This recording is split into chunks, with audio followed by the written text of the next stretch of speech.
Hey, Kim. Hi, Dean.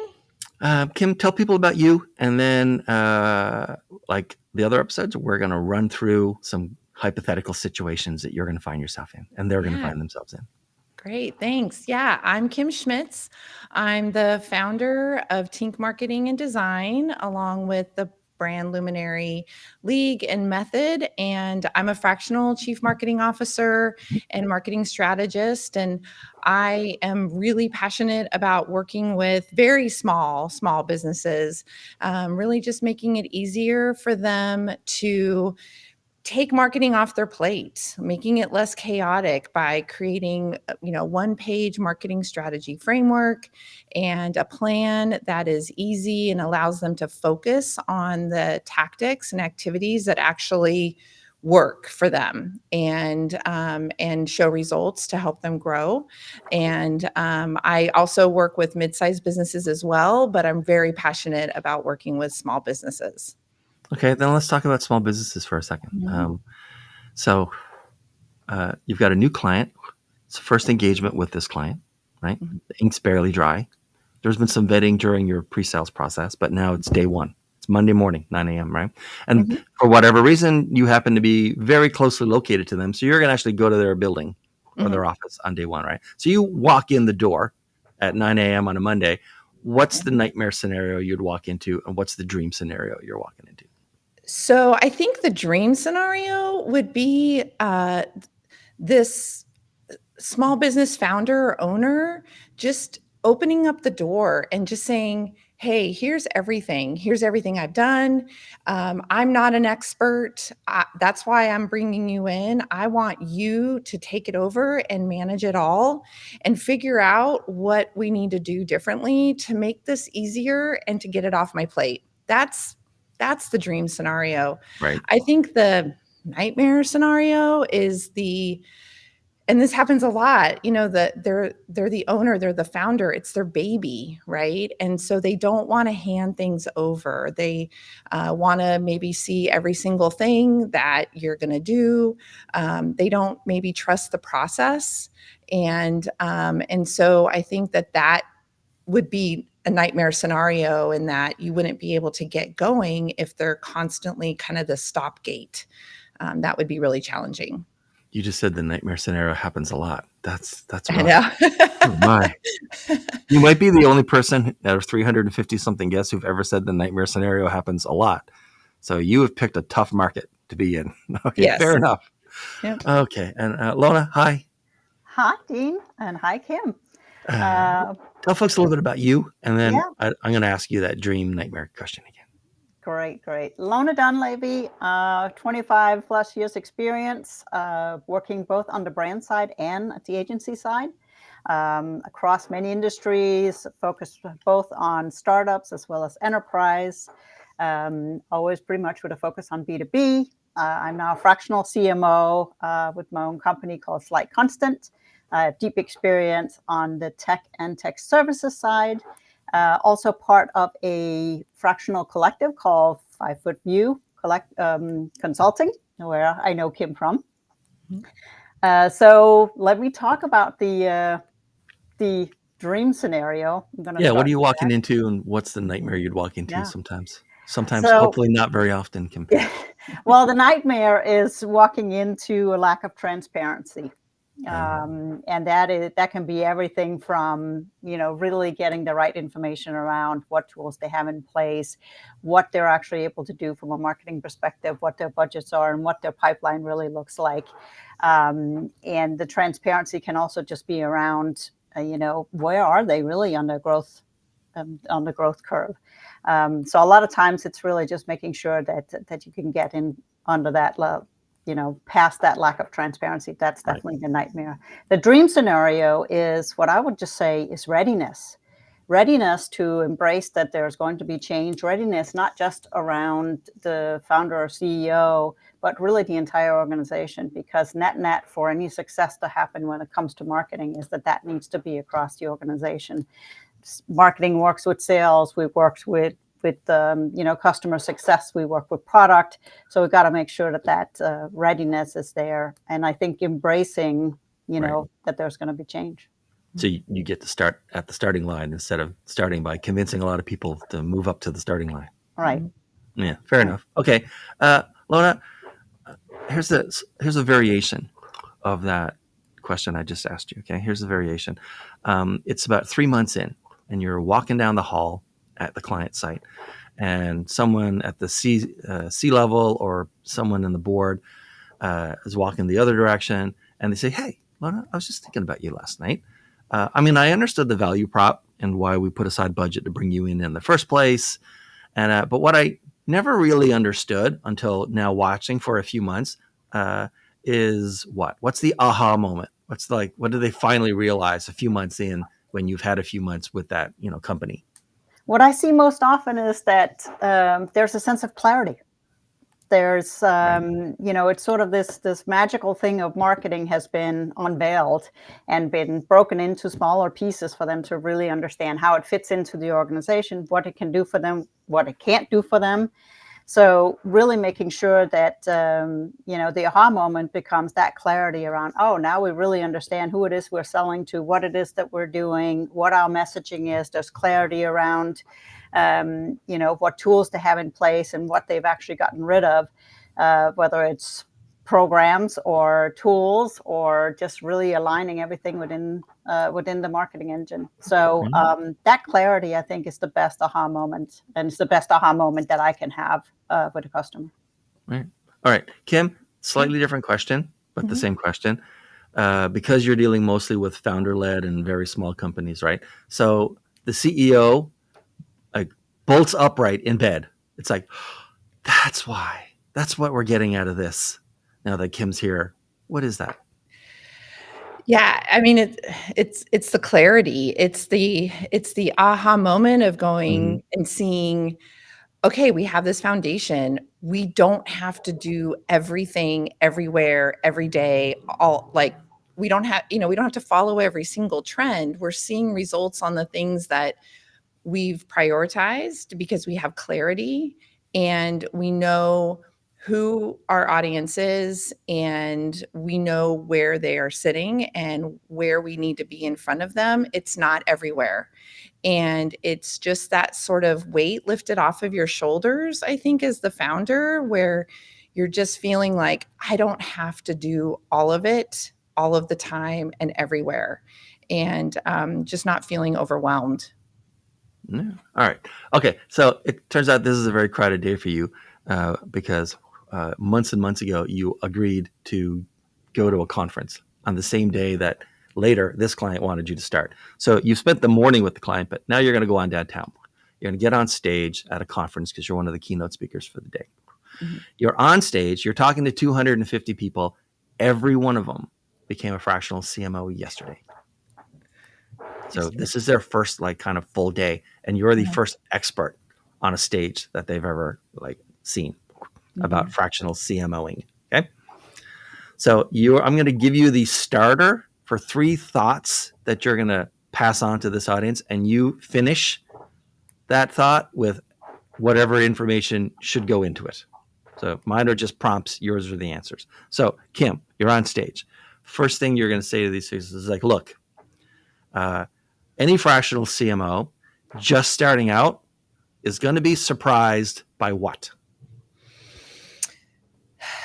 You're going to be surprised by the challenge of being internal versus external and what those boundaries might be.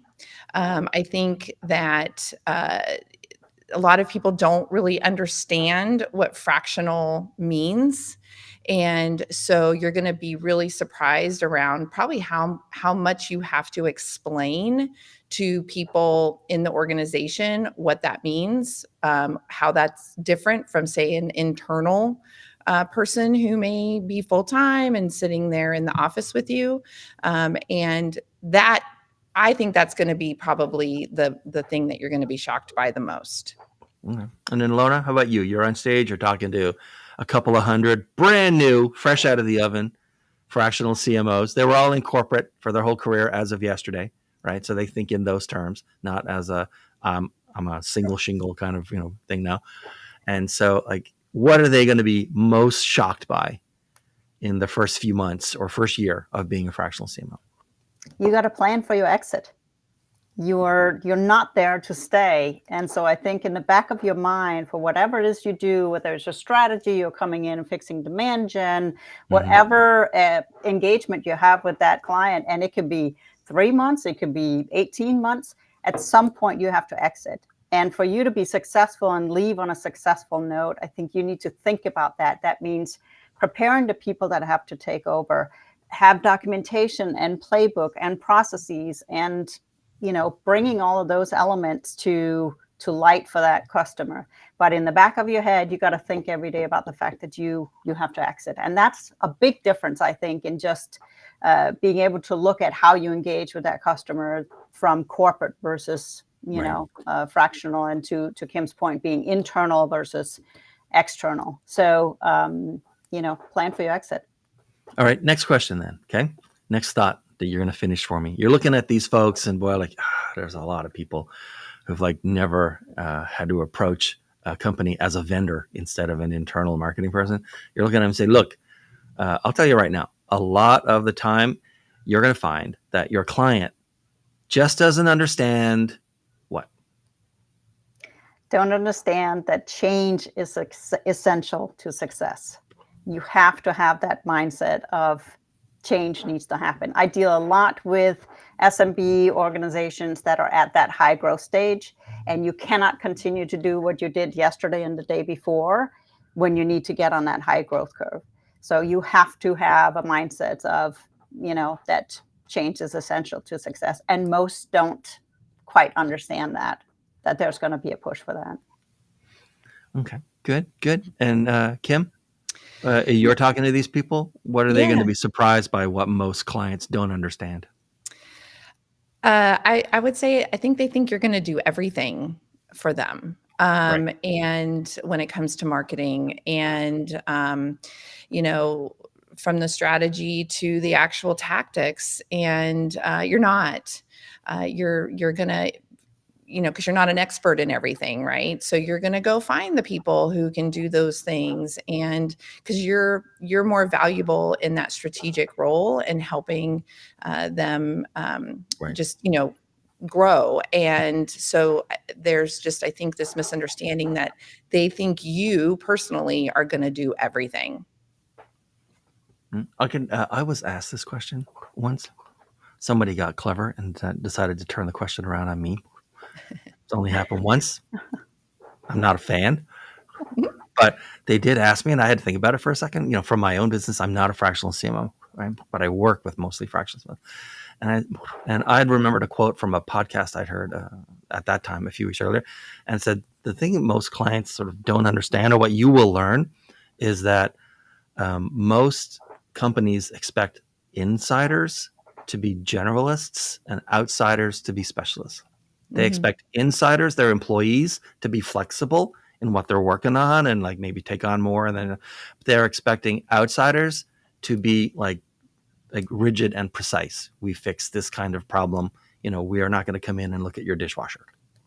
It's just not what we do, right? We're not going to help you formulate your budget for next year. We're here to help you with marketing. That's it. If you're a marketer, right?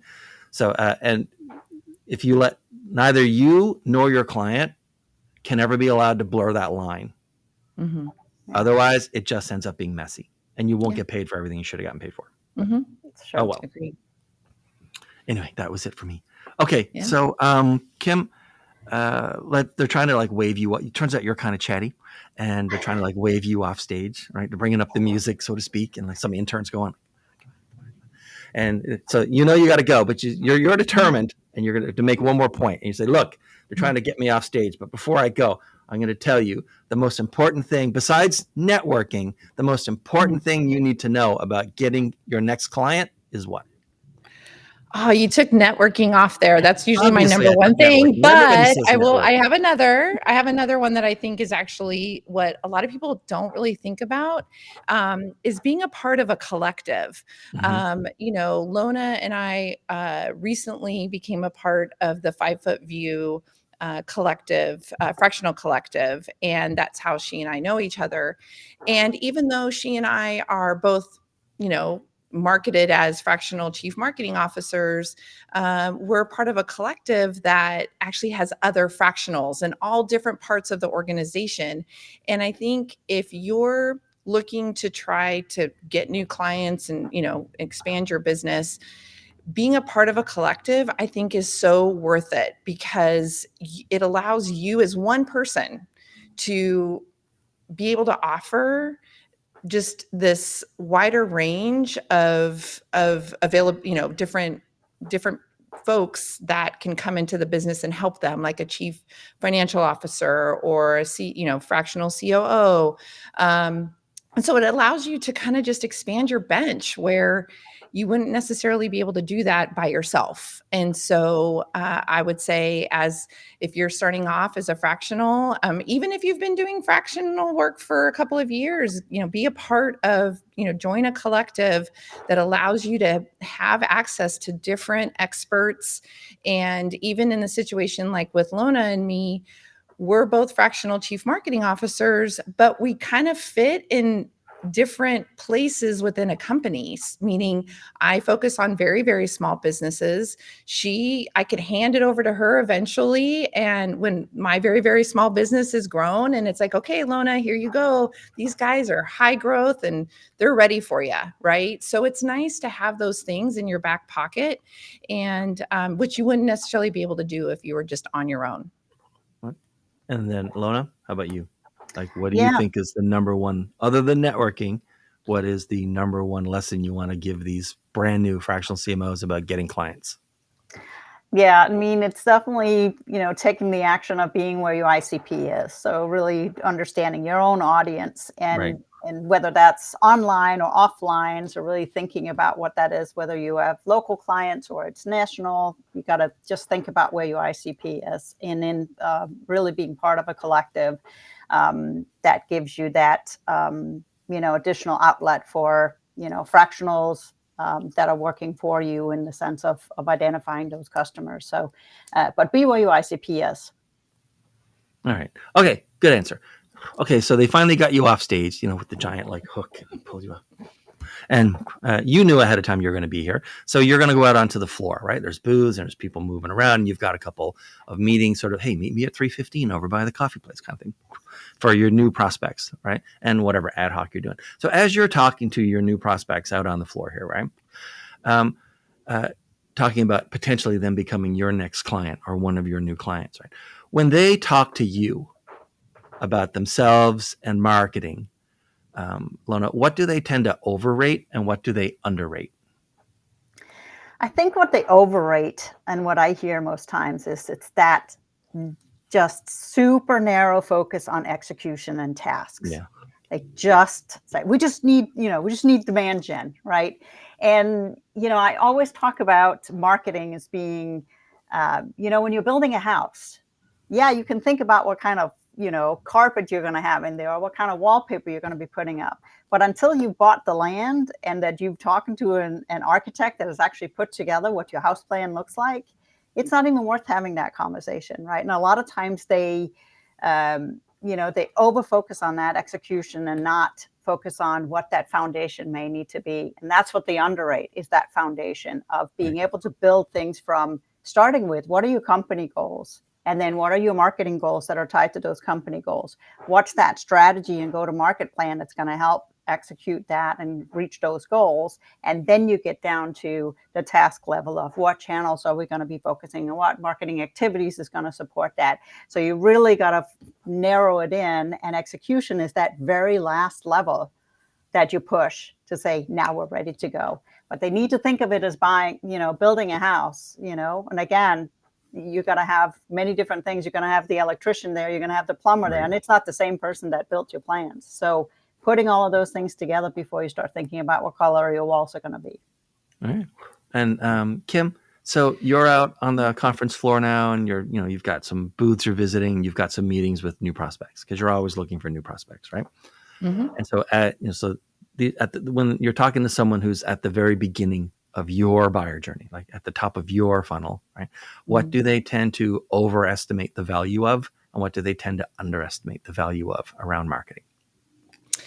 So I think that they tend to jump into what I call like the fun stuff, right? Mhm. Like the planning, the tactics, the let's create something pretty and get it out the door, right? And and I think that they feel like that's their strategy, and that's what they just need to do and do all of it and get all over and how much time it actually takes, right, to do that yourself. I think where they tend to underrate is having a strategy actually takes that pressure off and actually lets you focus on the things that you should be doing that actually are valuable to the business and help the business grow. And your time is better spent by doing a fewer things when it comes to marketing than doing all the things. And so I think they really do underrate having that strategy and having that plan, how important that is and how much easier it does make marketing for you. Okay. Good. Okay, so along the same lines, as you're talking to prospective clients, companies, right? What's a red flag that a prospect could give off, and what's a green flag? As in, like, wow, like these are a good match for me. And a red flag is like, I'm not sure these are a good match for anybody. Never mind me, right? So, Kim, Yeah. like, what's a red flag and a green flag for a prospect? A red flag to me is having a founder who wants to see everything before it goes out the door. Mm, Um, and um, and and that to me is a very big sign that they're not really ready to let it go and hand it over to somebody that will make it easier for them. I think a green flag is having a founder that is excited and is like, yeah, here you go. Like, I don't want it anymore. It's all yours. Like, you understand we built that strategy and we've got a plan and I trust you to do it and make sure it happens. And I just want to see the results. And that to me right. is like like, oh my gosh, that's wonderful. It just makes me so happy. And Lona, how about you? When you're talking to prospective clients, what's a red flag for a prospective client, and what's a green flag these days? Yeah, I would say red flag is really trying to, identify if they really are ready for what it means to get going with a fractional CMO, and that is everything from getting a sense of if they know what their budget is, not necessarily in dollar terms, but just if they have a budget allocated and if they really have understanding of that it's going to cost more than just having the fractional CMO in order to execute. And red flags is really that resistance to change, and really getting also to understand if they've had any outside executive advisors before and how that has worked for them. So I think there's a lot, for me it's a lot of different things that I'm kind of poking at to see if there's a readiness there for somebody to step in. Okay. Now, our very long hypothetical day is coming to a close, and it's time to go home. So you both, you can pretend you do or don't know each other, but you both end up in the elevator on your way to the parking garage. And that's a car park for all of our people outside of Canada and the United States. And so you're both in the elevator going down, long day, kind of wiped. You don't know necessarily, yeah, let's pretend you don't know each other. You don't know the other person, except you know that the other person's a fractional CMO. So, Lona, you're looking at this other person, and you're just going to finish this question for me, directed at Kim, and then we're going to flip it around. So you're looking at Kim, and you're saying, "Hey, since we're both fractional CMOs, let me ask you this." Finish. For those small business owners that are still DIYing their marketing, how does working with a fractional CMO makes it easier, and why might it actually be the best and the most affordable way for them to go?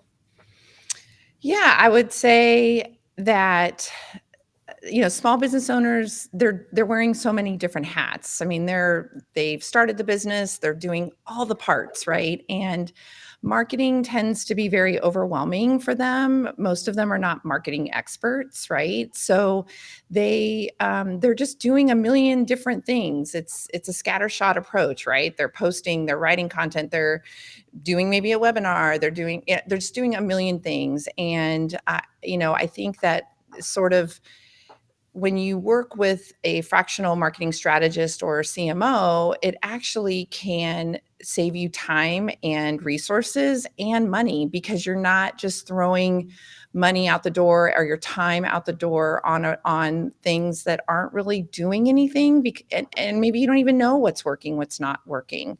And so in the long run, if you work with someone like me, that you're going to have that prioritization and that structure and that foundation that's going to make marketing easier for you down the road, and is actually going to be more cost effective and actually get you a lot of return. So. And then Kim, same elevator. You're looking at this other person who looks just as tired as you, and you say, "Hey, obviously you're another fractional CMO. Let me ask you something." So when you are working with these CEOs or founders, and you know that there has to be a change that needs to be made, and they tell you, no, absolutely not. How do you handle that? That's a very good question. I think where I start out is really trying to peel back the layers to understand where that no is coming from. Is it fear? Is it lack of clarity on what the ask is? Is it cost that's maybe associated with it? And you will run into CEOs and founders that are going to put their foot down at times and say, no, we're absolutely not doing that. And if that is so fundamental for them, then you need to very clearly outline what the impact is going to be for saying no. And you may have to pivot, or you may have to persevere with trying to get that change in place.